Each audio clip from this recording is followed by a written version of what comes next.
Mayang adlaw mga higalag mga kaigsuonan ni ano sab kita sa ato ang pagtuon ni ining atong ah, live stream sa importante kaayo nga mga bahin dinhi sa balaang kasulatan. Mga higala ato ni siyang padayonon, no? Karon mao ang ikalima nga pangutana, no? Sa may nabilin ka ba nga masaligan, no? Naa pa batay masaligan ni ini nga panahon sumala sa atong padayon mga higalang mag-isunan mao kini ang ikalima nga pangutana. Ang mga pahayag sa Biblia bahin sa kahimsog may kalabutan pa ba gihapon sa kalibutan karon, no? So kini nga pangutana mga higala, duna bay kalambigitan pa, no? Ang gisulti sa balaang kasulatan ay tungod sa kahimsog o sa maayong panglawas, no? Sa kalibutan o sa ato nga panahon karon, no? Ingon dinhi ang balaang kasulatan, ang Biblia nagaingon unsay ang gisulti, hinigugma ako nagampo nga ikaw mouswag sa tanang butang og magmahimsog, ingon nga ang imong kalag mouswag. Ikatulong Juan kapitulo 1 bersikulo 2. Unsay gusto dayes Ginoo mga higalag mga kaigsuonan, no? O ang balaang kasulatan nagsulti alang kini sa ato ang kaayuhan. Ingon dinhi, no? Nga ako nagampo nga ikaw mouswag sa tanang butang ug magmahimsog, ingon nga ang imong kalag mouswag. So gusto di ay mga higala sa mga sa Dios mga higala nganhi kanato nga mouswag ta sa tanang butang ug magamahimsog sa matag karon ug unya. Maingon nga mouswag usab ang atong kalag. No? Gusto sa Dios nga malipayon og himsog ang iyaang tanang mga binuhat, ang tanan niyang mga linalang. Kita nga iya ang gihimo mga higalag mag-isunan. Dinhi karon ang mosunod, no? Nga maoy pipila lamang kapananglitan sa mga prinsipyo sa kahimsog sa balaang kasulatan nga nagpamatuod sa balaang inspirasyon ini. So, ingon pa dinhi mga higalag mga igsoon. Letter A, no? Tabuni ang hugaw sa lawas ug yuta, no? Hugaw sa lawas, Deuteronomio 23 bersikulo 12 ug 13. So dili day maayo nga ma-expose kining hugaw nga naagikan sa ato ang lawas mga higalag mga kaisunan sa karaan nga panahon, no? Maayo di ay kayo ang ilang mapagpatabunan sa yuta ang hugaw nga gikan sa ato ang lawas. So ang sugo ni Moises nga ang hugaw sa lawas kinahanglang ilubong sa gawas kampo sa Israel mooy usa ka libo ka tuig nga una sa panahon niini. Ano man, kung ang hugaw sa tao dili husto nga ilabay, ang sakit dali kayo mo kaylap pinaagi sa supply sa tubig. Kining mao nga talambagon o tambag sa Biblia nakaluwas ni sa milyon-milyong kinabuhi sa tibuok kasaysayan mga higalag mga kaigsunan, no? So grabe ang panahon, ang balaang kasulatan nagasulti nato in advance mga higala.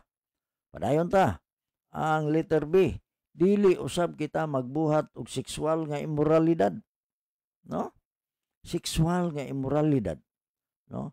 Nauna ang mga taga Korinto bersikulo 18.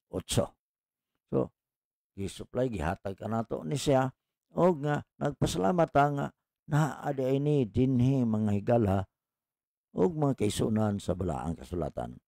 Ano man, ang sexual nga immoralidad nagpasabot sa bisan unsang dili angay nga sexual nga pamatasan. Ato ning mabasa diha sa Leviticus 18 alang sa usa ka hinsibo nga lista, no? So tibuok kapitulo. So, wa man tay panahon og do na mo'y panahon, basahon nato ning Leviticus 18.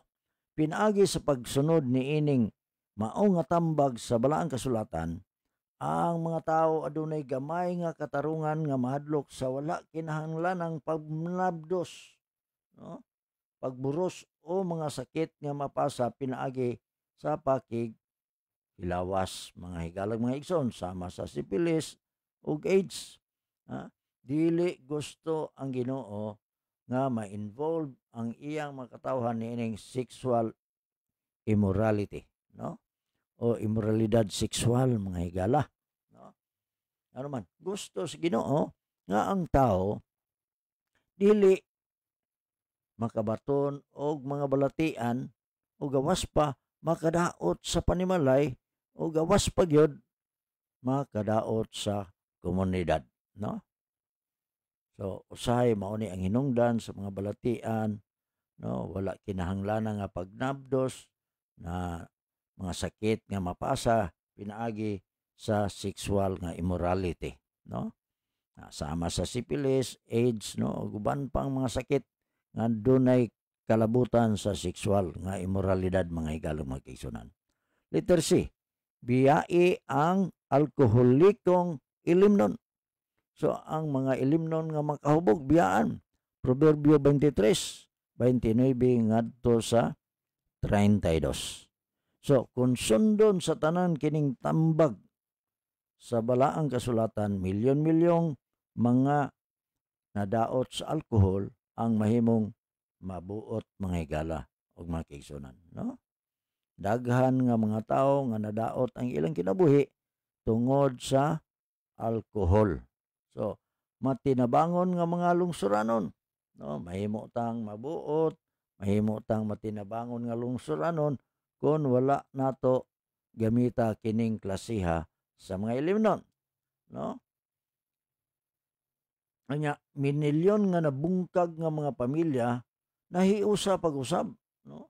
Kay daghan man kayo mga pamilya nga tungod sa inom o tungod sa alkohol na bungkag sila apan tungod kun atong dawaton kining mao nga tambag, no? Mahiusa pagbalik ang panimalay. Linibo usab nga kinabuhi ang maluwas gikan sa hubog nga pag-drive, no? Nahibalo naman kita nga daghan kayong nadisgrasya tungod sa paggamit og alkohol.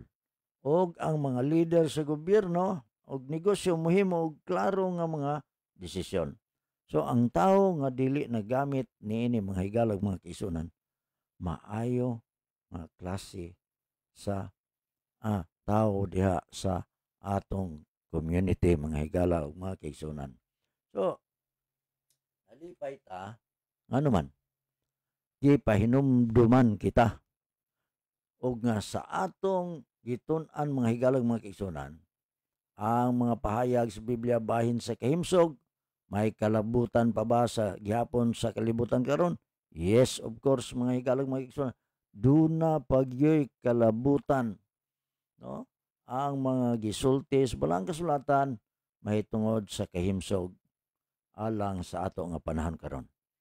Mga higalag mga kaigsunan, sirhan nato ang ato ang pagtuon og nalipay ta sa kahigayunan nga gihatag ngani kanato, no? Ako nagaingon ni ining mao nga adlaw, panalanginan ang matagusa sa Dios.